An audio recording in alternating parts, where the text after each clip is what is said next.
మహిమ కలుగుగాక. ప్రియ దేవుని బిడ్డలారా, ప్రతి ఉదయకాలం ఈ దినం దేవుని వాగ్దానం చూస్తూ దేవుని నామాన్ని మహిమపరుస్తున్న ప్రతి దేవుని బిడ్డలకు ప్రత్యేకమైన వందనాలు బిడ్డలారా. మీ అందరూ బాగున్నారా? ప్రతి ఉదయకాలం వస్తున్న వాగ్దానం చూస్తూ దైవికంగా సిద్ధపడుతూ ఉన్నారు దేవుని బిడ్డలారా. ఉదయకాలమే దేవుని వాగ్దానం పొందుకుంటూ ప్రార్థనా జీవితంలో మనందరం కూడా ప్రార్థన ద్వారా ఒక రోజు ప్రారంభిస్తూ ఉన్నాం.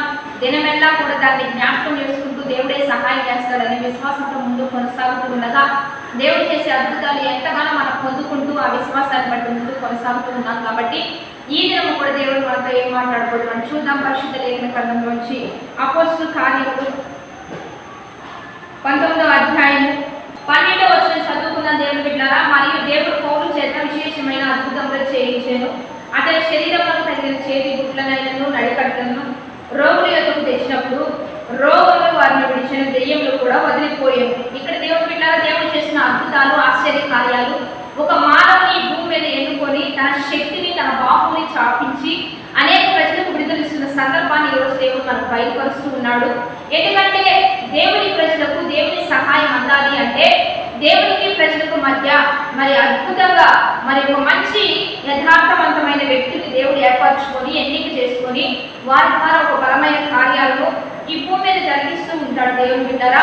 ఎందుకంటే ఈ భూమి మీద దేవునికి నమ్మకస్తులు కావాలి, యథార్థవంతులు కావాలి, చెప్పింది విని అనుసరించి నడుచుకునే ప్రజలు కావాలి. కాబట్టి మరి దేవుని ప్రజలు ఎవరైతే దేవునికి అనుకూలంగా ఉంటారో ఖచ్చితంగా ఆ బిడ్డల ద్వారా దేవుడు తన శక్తిని, తన బాహుని, ఆయనకి ఎంత ప్రభావం ఉందో, ఎంత ప్రజలు రక్షించగలడో, ఎంత బాగు చేయగలడో కొన్నిసార్లు దేవుడే తన శాంపుల్లో నుంచి పనిచేస్తూ ఉంటాడు దేవుని బిడ్డలారా. ఇక్కడ పౌలు గారిని దేవుడు అద్భుతంగా వాడుకుంటున్నాడు, విశేషమైన గొప్ప కార్యాలు జరిగిస్తున్నాడు. ఆయన చేతి గుడ్లకు తగిలిన, నడికట్లు తగిలిన ప్రజలు స్వస్థత పొందుతున్నారు, దెయ్యంలో కూడా విడిచి వెళ్ళిపోయేంత అభిషేకము ఒక దాసునికి ఇచ్చి ఇక్కడ అద్భుతంగా వాడుతూ ఉన్నాడు దేవుని బిడ్డలారా. ఈ రోజులో మీరు ఏ అస్వస్థత ఉన్నా, ఏ అనారోగ్యంతో ఉన్నా, ఏ వ్యాధితో ఉన్నా, ఏ చీకటి బద్ధకములతో మీరు ఉన్నా, ఏ అనారోగ్యం మిమ్మల్ని పట్టి పీడిస్తున్నా, మీరు స్వస్థత లేక పడి ఉన్నా, నమ్మటం మీ వల్ల అయినప్పుడు నమ్మువారికి సమస్తం దేవుడు సాధ్యపరచడానికి సిద్ధపడుతూ ఉంటూ ఉన్నాడు దేవుని బిడ్డలారా. ఎందుకంటే ఎవరైతే దేవుని వల్ల సమస్తం సాధ్యమని నమ్మి ఒక అడుగు ముందుకు వేస్తారో వారి పక్షాన దేవుడు దిగివచ్చి వారి ద్వారా కొన్ని గొప్ప కార్యాలు జరిగిస్తాడు. కనుక దేవునికి అసాధ్యమైన ఈ భూమి మీద ఏది లేదు దేవుని బిడ్డలారా. ఎందుకంటే ఎన్నో గొప్ప కార్యాలు మన బిడ్డల పట్ల జరిగించాడు, ఇప్పుడు కూడా జరిగించడానికి ఆయన సిద్ధంగా ఉన్నాడు. కాబట్టి ఇక్కడ ఒక దాసుని ఎంపిక చేసుకొని ఆయనలో ఒక అభిషేకాన్ని ఇచ్చి, అభిషేకం ఎలా అంటే ఆయన ఏది ముట్టుకున్న స్వస్థతలు, ఏది ఉపయోగించిన అద్భుతాలు, ఏది వాడినా దాని ద్వారా గొప్ప కార్యాలు జరిగిస్తున్న సందర్భం ఇక్కడ దేవుడు మనతో ఎందుకు మాట్లాడుతున్నాడంటే, నీకు స్వస్థత కావాలంటే, విడుదల కావాలి అంటే ఖచ్చితంగా దేవుని మహిమ ఏ దైవజనుల దగ్గర అయితే ఉన్నదో ఆ సేవకుల యొద్దకు వచ్చి విడుదల పొందుకోవడం, ఆ సేవకుల ద్వారా పొందుకోవడం, ఆ దైవజనుల ద్వారా అద్భుతాలు చూడడం, ఇవన్నీ ఈ కాలంలో చాలా మనకు అవసరం. కనుక నీవు బంధించబడి వేదన పడుతూ అదే స్థలంలో ఉండి మరి కృంగిపోతూ ఇక బ్రతుకులేదని నిరాశ చెందుతూ మరి దిగజారిపోయే పరిస్థితులు నీకు వద్దు. కానీ ఎక్కడ బాగుపడతావో, ఎక్కడ రక్షించబడతావో, ఎక్కడ దీవించబడతావో, ఎక్కడ విడుదల పొందుకుంటావో, ఎక్కడ దేవుని కృప సమృద్ధిగా నీకు దొరుకుతుంది ఆ స్థలానికి వచ్చేస్తూ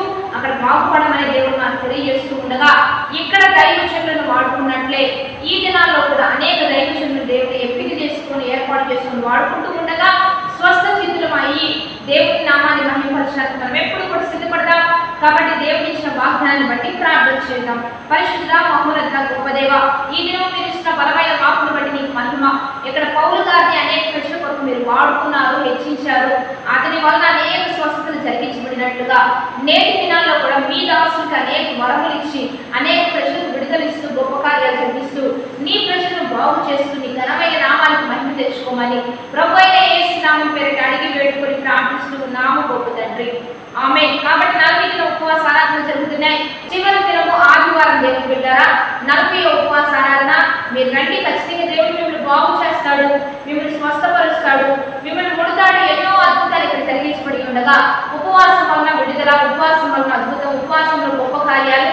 కాబట్టి 40వ దినం ఆదివారం ఫ్యామిలీ పట్టణంలో జేపీఎం మినిస్ట్రీస్ యొక్క చర్చి ప్రాంగణంలో ఈ ఆరాధన జరుగుతూ ఉన్నాయి. చివరి దినము విడుదల దినము, చివరి దినం అద్భుతమైన దినము. కాబట్టి కలుసుకోండి, మనందరం కలిసి దేవుని నామాన్ని హెచ్చిస్తూ ఉండగా ఉన్నట్లుగానే ఇవే అద్భుతములు నేటి దినంలో దేవుడు చేయబోతూ ఉండగా, నీకు విడుదల ఇవ్వబోతూ ఉండగా రండి కలుసుకొని దేవుని నామాన్ని మహిమపరుద్దాం.